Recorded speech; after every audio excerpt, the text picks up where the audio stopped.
भारत में दहेज प्रथा कब और कैसे शुरू हुई थी? दहेज प्रथा के अनुसार लड़की की शादी के समय उसका पिता अपनी इच्छा अनुसार लड़की को पैसे या गिफ्ट देता है। प्रथा की शुरुआत उत्तर वैदिक काल में हुई थी। उस काल में ये प्रथा बुरी नहीं थी।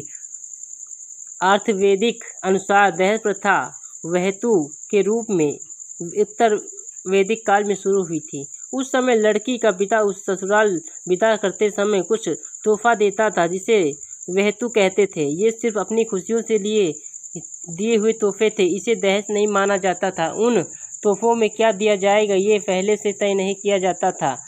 वो वहतु पर लड़की के ससुराल या पति का कोई मालिकाना हक नहीं हुआ करता था। अगर कोई अपनी बेटी को वहतु नहीं देता तो भी उनकी मांग नहीं करते थे और ना ही वहतु के लिए लड़की को परेशान करते थे। उत्तर वैदिक काल के वहतु को यानी दहेज मध्यकाल में स्त्री धन का नाम दिया जाता था। स्त्री धन भी दहेज के जैसा ही था। इसमें लड़की का पिता अपनी इच्छा अनुसार पैसे और तोहफा अपनी बेटी को देकर ससुराल के लिए विदा करता था। इस स्त्री धन का उद्देश्य था कि ये धन बुरे समय में काम आएगा। स्त्री धन पर केवल लड़की का ही मालिकाना हक होता था।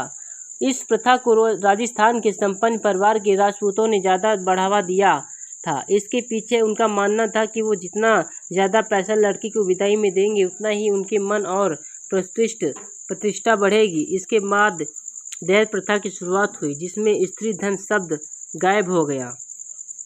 आज के इस मॉडर्न ज़माने में दहेज प्रथा और ऐसा रूप ले चुकी है जिससे लड़की के माता पिता और परिवार वालों की इज्जत दहेज में दिए गए धन दौलत पर ही टिम्पर करती है। आजकल लड़के वाले भी एक दम खुलकर शादी के दहेज के रूप में महंगे पैसे और संपत्ति मांगते हैं। उन्हें ये बाद में कोई शर्म नहीं है कि वो अपने बेटे को दहेज के नाम पर दौलत के लिए बेच रहे हैं। परंपरा के नाम पर लड़की वालों को बेइज्जत किया जाता है। उन पर ज़्यादा खर्चा करने के लिए दबाव डाला जाता है।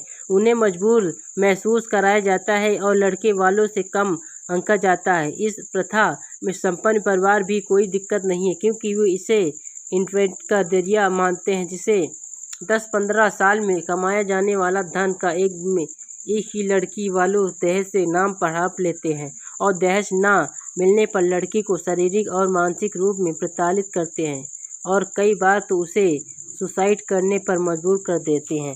अगर आप हमारे चैनल पर नए तो चैनल सब्सक्राइब करें, कमेंट करें, लाइक करें, शेयर करें, बेल आइकन दबाना ना भूलें।